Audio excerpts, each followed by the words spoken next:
Assalamu alaikum. Welcome to my class.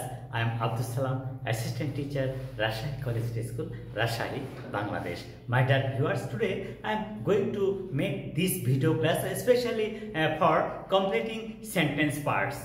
আমরা তো জানি যে কোনো এক্সাম বা টেস্টে যখন আমরা সেন্টেন্স কমপ্লিট করি তখন নির্দিষ্ট রুলস ফলো করতে হয়। সেই রুলসগুলো কিভাবে ফলো করব, আজকের ভিডিও প্রথম থেকে শেষ পর্যন্ত দেখলে আমরা সেই ব্যাপারটা একদম স্পষ্ট হয়ে থাকবে, যা অত্যন্ত উপকারী। আচ্ছা, দেখা যাক শুরুতে আমরা কি করতে পারি। He works hard so that। আচ্ছা, এই যে so that অর্থ যাহাতে, আমরা এখানে দেখব এই so that অর্থ যাহাতে এইটা একটা কমপ্লেক্স সেন্টেন্স এর কনজাংশন। যদি সেন্টেন্সে so that দেওয়া থাকে তাহলে একে ব্যবহার করে সেন্টেন্স পূর্ণ করার নিয়ম হচ্ছে so that he can succeed in life। He works hard so that he can succeed in life। এখানে আমরা যে বিষয়টা দেখব সেটা হলো যে কমপ্লেক্স সেন্টেন্সের একটা প্রিন্সিপাল ক্লজ দেওয়া আছে, সেই ক্ষেত্রে এই so that এর পরে ক্লজটা হবে সাবঅর্ডিনেট ক্লজ। আর এই সাবঅর্ডিনেট ক্লজটা হয় কিভাবে? প্রথমে সাবজেক্ট, তারপরে can, could, May, mite plus verb plus extension or object. এখন প্রশ্ন হলো যে প্রেজেন্ট টেন্স হবে না পাস্ট টেন্স হবে? নিয়ম বলছে যদি যে ক্লজটা দেওয়া থাকবে কোশ্চেনে সেটা যদি প্রেজেন্ট টেন্স হয় তাহলে এটা হবে প্রেজেন্ট টেন্স, এইটা পাস্ট টেন্স হলে এইটাও পাস্ট টেন্স হবে। আর এই সো দ্যাট কিন্তু ইন অর্ডার দ্যাট এর মতো কাজ করে। যেমন she painted a picture in order that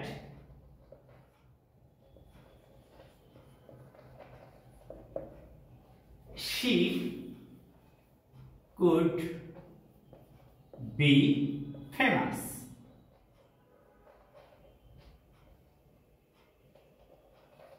এই যে এখানে আমরা যে বিষয়টা দেখলাম সেটা হলো কি যে এইটা পাস্ট টেন্স, তাই এখানেও পাস্ট টেন্স হলো। তাহলে আমরা এখানে শিখবো কি?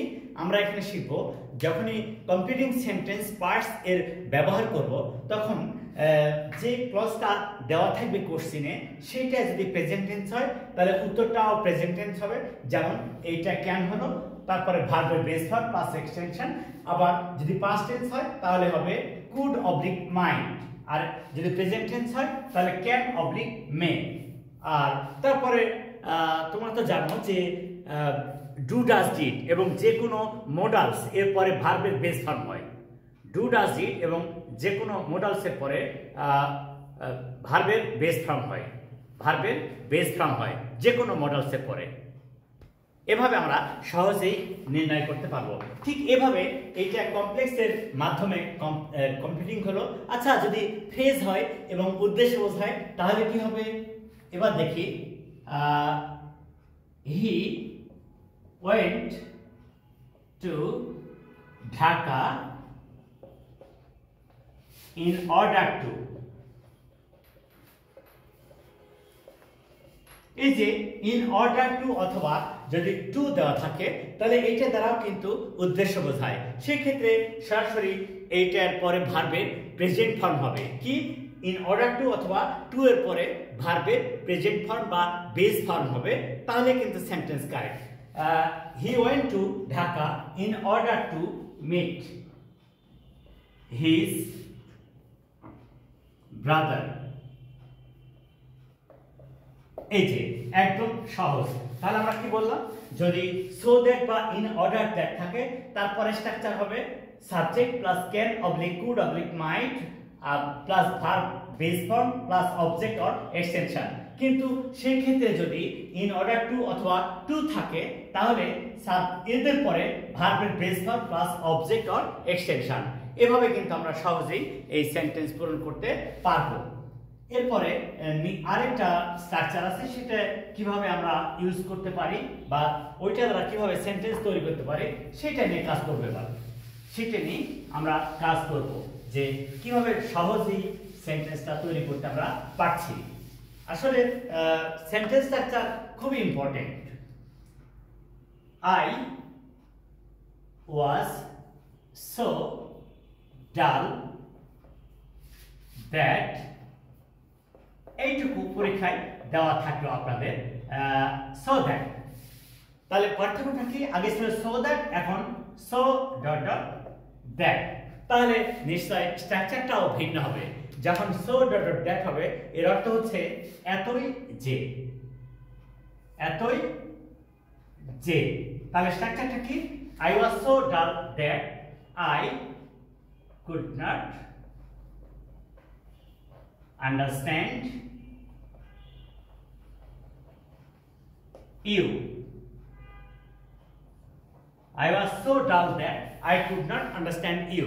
তাহলে আমরা কিন্তু এখানে এই বিষয়টা দেখব যে so that যখন পাশাপাশি এর উদ্দেশ্য বোঝায় তখন এখানে ক্যান, কুড, মে, মাইট। আর যখন সো ডট ডট দ্যাট, এটাও কমপ্লেক্স সেন্টেন্স কিন্তু নেগেটিভ। এটাকে নেগেটিভ করলে হবে ক্যানট অথবা কুড নট, ক্যানট অথবা কুড নট। তাহলে আমরা সহজেই চিহ্নিত করতে পারবো।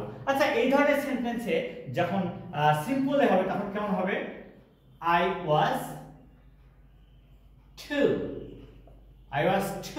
dull, এরকম দেওয়া থাকবে পরীক্ষায়।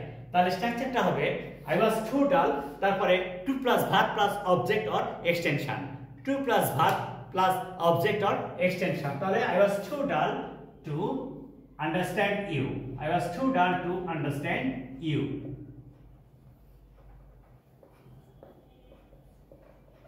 এই যে এই ইনফিনিটিভের মাধ্যমে তখন সেন্টেন্স পূরণ করতে হবে। I was too dull to understand you। তাহলে আমরা সহজে বুঝতে পারবো যে কত সহজে এইভাবে সেন্টেন্স স্ট্রাকচার পূরণ করা যায়। আমরা এরপরে স্ট্রাকচারটা দেখি তো কিভাবে সেটা সহজেই লেখা যায় বা আয়ত্ত করা যায়, এইটা আমরা একটু দেখব।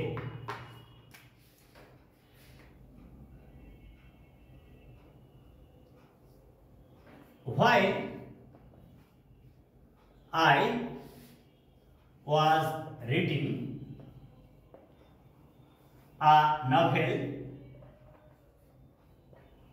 দেখো এখানে এই বিষয়টা আমরা দেখব যে সেন্টেন্স যদি while দ্বারা শুরু হয় তাহলে past continuous tense বোঝাবে। তাহলে কি বোঝাবে? past continuous tense। তাহলে উত্তরটা লিখব আমরা সিম্পল past tense ব্যবহার করে। উত্তরটা লিখব আমরা সিম্পল past tense ব্যবহার করে। যেমন while I was reading a novel, she came, while I was reading a novel, she came to me, she came to me। এইভাবে সহজেই লেখা যায় she came to me।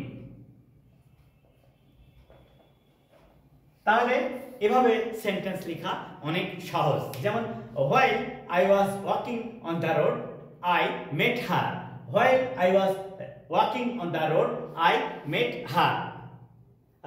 আসলে আমরা কি শুধুই পরীক্ষায় পাস করার জন্য ইংরেজি শিখি? No, to be a smart speaker, to be a nice person, we learn English so that we can write English nicely, we can speak English nicely also. So my dear viewers, please follow all these sentences and try to manage the situation at the time of writing and speaking. So thank you. Assalamu alaikum.